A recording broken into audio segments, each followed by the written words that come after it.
BA 5th Semester Economics Paper 1 Unit 6. Models of Technical Progress, Embodied and Disembodied Technical Progress, Neutral Technical Progress. Hicks, Harrod, Solow, Calder, Mirrlees Technical Progress Function, Arrow's Learning by Doing Approach to Economic Growth. Technical Progress. Technological progress का मतलब है नए और बेहतर तरीके से goods produce करने की खोज। टेक्नोलॉजी में बदलाव से लेबर, कैपिटल और प्रोडक्शन के दूसरे फैक्टर्स की प्रोडक्टिविटी बढ़ती है। टेक्नोलॉजी से हमें पता चलता है कि इनपुट्स को आउटपुट्स में कैसे कन्वर्ट करना है। जैसे पहले हमें क्लॉथ बनाने के लिए हाथ से करते थे, लेकिन अब मशीन से करते हैं। ये टेक्नोलॉजिकल प्रोग्रेस है। Models of technical progress. 1. Skill biased technical change. यह मॉडल बताता है कि टेक्निकल चेंज कैसे स्किल्ड लेबर को अनस्किल्ड लेबर से ज्यादा प्रेफरेंस देता है।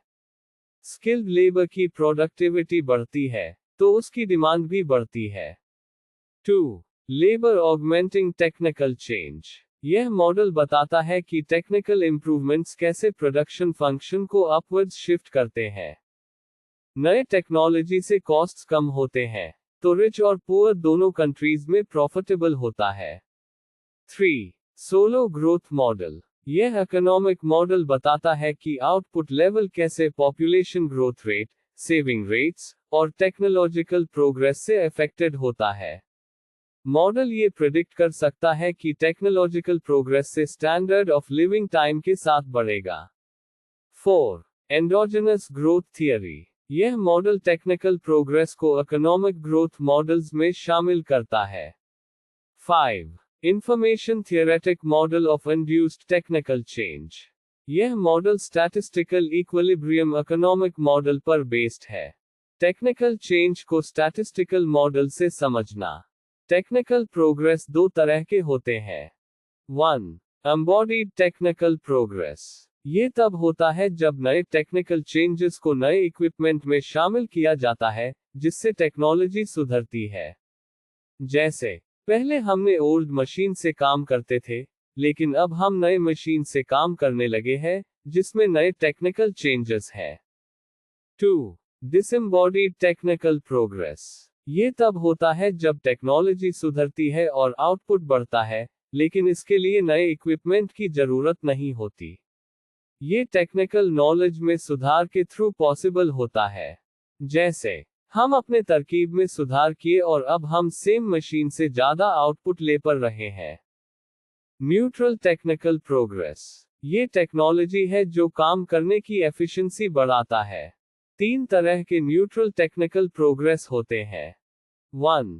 हैरड neutral technical progress. Labour productivity बढ़ती है, लेकिन कैपिटल लेबर रेशियो नहीं बदलता। इससे लेबर ऑगमेंटिंग टेक्निकल प्रोग्रेस भी कहते हैं। इससे लेबर की प्रोडक्टिविटी बढ़ती है, लेकिन कैपिटल लेबर रेशियो में कोई बदलाव नहीं होता।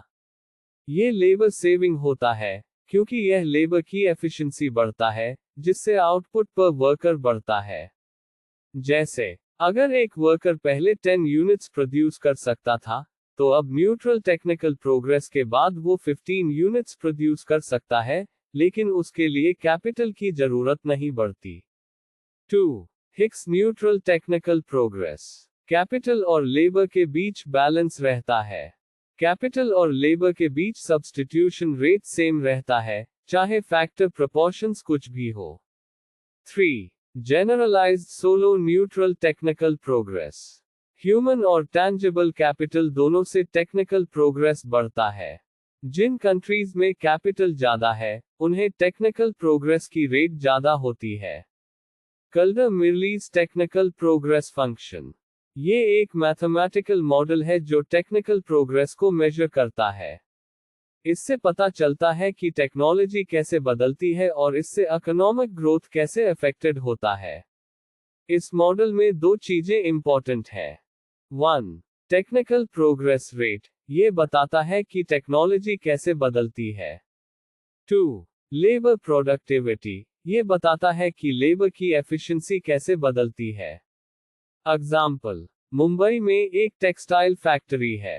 उन्होंने नए मशीनरी को इम्प्लीमेंट किया, जिससे उनकी प्रोडक्शन बढ़ गई। टेक्निकल प्रोग्रेस रेट 5%, हर साल प्रोडक्शन बढ़ रही है। लेबर प्रोडक्टिविटी 10%, हर साल लेबर की एफिशिएंसी बढ़ रही है। कल्डर-मिरलीज मॉडल के हिसाब से टेक्निकल प्रोग्रेस रेट और लेबर प्रोडक्टिविटी को मिलाकर हम टेक्निकल प्रोग्रेस फंक्शन को कैलकुलेट कर सकते हैं। Technical progress function equals technical progress rate multiply labour productivity. इस एग्जाम्पल में technical progress function equals 5% multiply 10% equals 0.5। ये बताता है कि मुंबई की टेक्सटाइल फैक्ट्री में टेक्निकल प्रोग्रेस हो रहा है और इकोनॉमिक ग्रोथ भी। कल्डर और मिरलीज ने यह मॉडल बनाया था जो टेक्निकल प्रोग्रेस को इकोनॉमिक ग्रोथ से कनेक्ट करता है। इससे हम समझ सकते हैं कि टेक्नोलॉजी कैसे इकोनॉमिक ग्रोथ को अफेक्ट करती है। Arrow model of economic growth. ये मॉडल इकोनॉमिक ग्रोथ को समझने के लिए इनोवेशन और टेक्नोलॉजी का कॉन्सेप्ट यूज करता है। इससे पता चलता है कि सेल्फ प्रैक्टिस और इनोवेशन से ह्यूमन कैपिटल और प्रोडक्टिविटी बढ़ सकती है। Learning by doing. ये कॉन्सेप्ट बताता है कि प्रैक्टिस, सेल्फ परफेक्शन और माइनर इनोवेशन से प्रोडक्टिविटी बढ़ सकती है। इससे लेबर की जरूरत कम होती है, क्योंकि लोग अपने काम में माहिर हो जाते हैं। एंडोजेनस ग्रोथ पॉसिबल होता है, मतलब कि ग्रोथ अंदर से जेनरेट होती है, बाहर से नहीं। Robert M. सोलो की book learning from learning by doing में केनेथ जे एरो की 1962 की paper the economic implications of learning by doing का ब्रीफ एक्सपोजिशन है। जैसे, अगर आप एक काम को बार बार करते हैं, तो आप उसमें माहिर हो जाते हैं और उसका आउटपुट बढ़ जाता है। ये लर्निंग बाय डूइंग का कॉन्सेप्ट है।